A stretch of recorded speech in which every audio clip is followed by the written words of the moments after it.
reaction. Okay, so let me give you the overall idea of the Wittig reaction. So overall,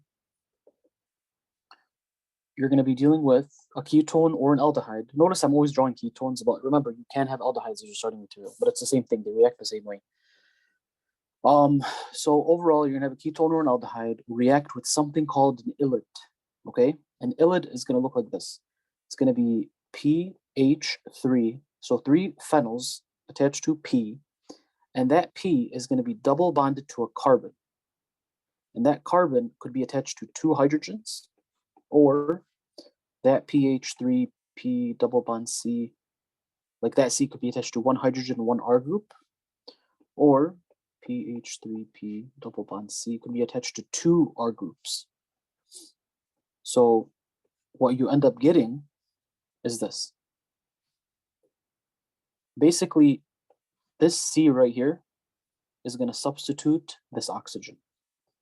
So you get double bond, double bond, double bond. So this C is this one. And attached to that C, we have 2 hydrogens. So this portion goes away. You'll see when I show you the mechanism. And then for this one, you're going to get C with 1 H, 1 R.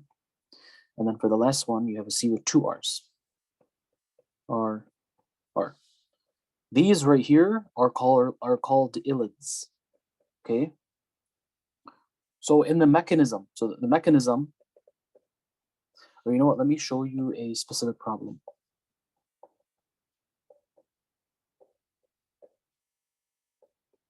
So here's an aldehyde plus PH3P double bond carbon with 2 methyl groups.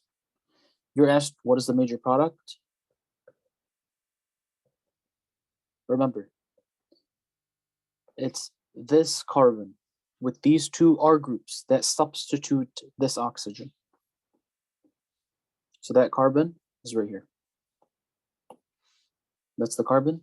Those are the 2 R groups. I've seen a so this was like a predict the product. This is a provide reagent. I've seen this before. So she gave this. She said, how do you go from here to here? Okay, look, anytime you get a question like this, like what's to provide the reagent, and you notice that you started with a double bond O, you ended with a double bond, like a carbon-carbon double bond. It's pretty much an alkene, right? It's an alkene. This is what you end up with. You end up with alkenes, which are double bonds. Anyway, if you get a provide the reagent question where you start with a C double bond O and end with an alkene, your reagent, you should be thinking ylide. Think, what is my ylide going to look like? You know, using this technique I taught you, it's safe to say that, you know, this carbon and this R group is going to be part of my ylide. So I'm going to have to use PH3P double bond to that carbon. And, you know, this carbon is this one. And attached to that carbon, we have 2 more carbons. And remember, there's a hydrogen here because carbon needs 4 bonds and we only see 1, 2, and 3. So there has to be 4. So that must mean that there's a hydrogen here. So that hydrogen is right here. Okay, but you don't have to show it. That ylide's fine.